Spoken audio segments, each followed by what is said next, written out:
Hi there guys, I hope you have had a good day. Now as we know, Tyson Fury versus Deontay Wilder is now off and will not happen in December.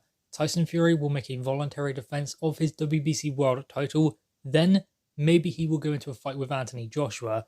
Now, Deontay Wilder's contract is set to expire with regards to the rematch clause that he has, so by the time it comes around for Tyson Fury to defend his belt again, it is likely that Deontay Wilder will no longer be able to enforce his position and have another shot at Tyson Fury. Now, there are some reasons for this, some reasons we do not yet know, but Deontay Wilder has made a statement and spoke about his injury, his recovery, and all of what has been going on since that night on February 22nd.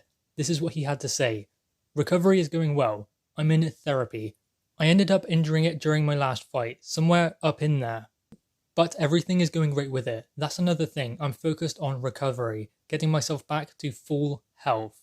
I can't work out right now. Once I get healed with my arm, I'm looking forward to just working out, being able to do things that I love to do. Right now, I'm just sitting back and getting taken care of. All meals are being prepared for me, a lot of catering now between me and my fiance and all the kids around me. It's nothing we can complain about at the moment in time.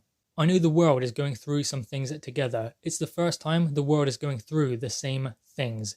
We will have to survive, and I love being around my loved ones during these tough times. So that is what Deontay Wilder had to say about his bicep injury and obviously rehabilitation, trying to get back to training. Obviously he cannot just at the moment, and that could be part of the reason why this fight is not going ahead, because obviously we did know that he had surgery on a bicep. So I mean, the important thing at the moment is the fight is not happening. Who is Tyson Fury going to face? Does this mean Undisputed is closer to us? Not necessarily, because obviously if it was, then Anthony Joshua and Tyson Fury would be fighting in December. AJ's fighting Pulev. Tyson Fury will have a voluntary defense. Then maybe Undisputed can happen. But obviously Anthony Joshua has to find a way to deal with his WBO mandatory, which is Alexander Usyk, who's going to enforce his position, provided he comes through Derek Chisora. So they still have a few obstacles. So just because this fight isn't happening doesn't necessarily mean we are a lot closer to Undisputed. But ultimately, I guess it eliminates the threat of that right hand landing, which, I mean, it could have. But ultimately, I think that Tyson Fury definitely has Deontay Wilder's number. And I would definitely pick Tyson Fury to beat him in the third fight.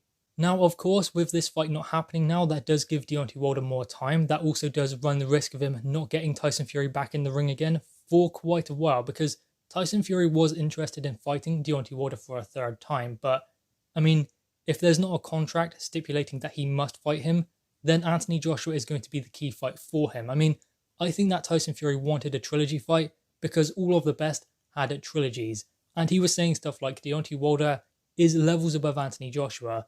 He wanted that trilogy fight to have the history, but ultimately at the moment, that is not going to be possible. He's going to have to fight Anthony Joshua next year, which he wants to do, and AJ wants it, so that is the important thing. But with regards to Deontay Wilder's situation, he did need time. He needed to learn different things. I mean, he's kind of a one-trick pony. He needed to have different things to pull out of the bag. If that right hand did not work, he couldn't learn that in the time he had.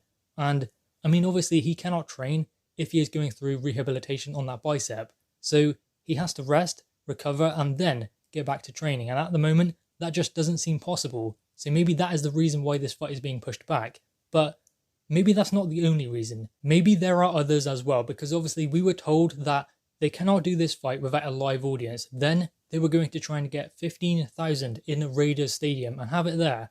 But then all of a sudden it changed, and it was going to be maybe take it somewhere else away from the US to get a site fee to make sure this fight can go ahead and replace some of that revenue they would lose from the gate, because the gate was just so much from the last fight that they cannot lose that. So that was what they were going to do. But, I mean, once you see them start looking around for different options and those options failing, you have to wonder, is this fight ever going to happen? And I think many of us did. And there is always, of course, going to be a reason. Whether that reason is legitimate or not, we will never know. I mean, does Deontay Wilder really want to fight Tyson Fury for a third time? I believe that he's a fighter, so yes. But does he believe that maybe he does need more time? Because he definitely does. He needs to learn different things. And he cannot learn what he needs to learn in the time he has had. Obviously, he's not suddenly going to turn into a fleet-footed boxer like Lomachenko overnight. And I mean, he's not going to do that in his career anyway, especially now, because he is who he is. Deontay Wilder is Deontay Wilder. But there are certain things that he needs to put into motion in order to make sure that he's not just looking for a right hand, because that seems to be what he does. He goes in there loading up with that right hand and he looks to do the same thing every single time to set it up. He checks it, he draws it back to his hip and then throws it. That's why it's so devastating. But when he's in there with an elite level fighter like Tyson Fury, he knows how to defend against it.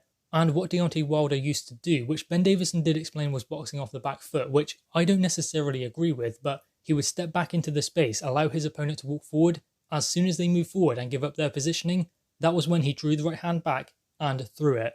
And ultimately, his opponent is off balance, out of their stance, and out of position, meaning the punch has a lot more devastation to it.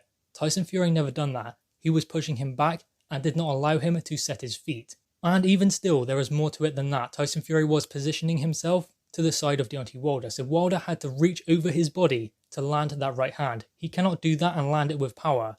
That took all of the power out of the punch. Then Tyson Fury was able to get straight back on him and pushing him back, because you can throw many jabs throughout the fight. You only have so many right hands you can muster the energy to throw. Yes, a puncher never loses their power. That's the last thing they lose. But when you throw punches like Deontay Wilder, you do drain your energy very quickly. And that does drain a lot of power from the punches, because the way Deontay Wilder loads up, the way he throws that punch, he does really exhaust himself very quickly if he continues to do that. And he did against Tyson Fury, and he did get tired. He got fatigued very quickly because Tyson Fury was right there, walking him down, leaning on him, pushing him back, hitting him to the body, and making him miss with that right hand. It was a recipe for disaster, and given the time he had, he could not rectify those problems in the time that he had. And ultimately the fight is no longer happening because of an injury, because of site fees, because of no fans, because of maybe there wasn't enough time. There is some clear reason. They're never going to explain that to us in full, but there is one. There always is, and this fight will no longer take place in December. December 19th was being looked at, but that was moved, and that was concerning. I mean, they were looking at different ways, and that didn't happen. So you had to consider at some point, was this fight just no longer going to happen? Was it just meant to be that this fight does not take place? Because Tyson Fury wants to remain active. He cannot wait until next year. He just can't. But guys, anyway, what are your thoughts on this? Make sure you leave your thoughts in the comments below, leave a thumbs up, and subscribe if you are new. Thanks guys.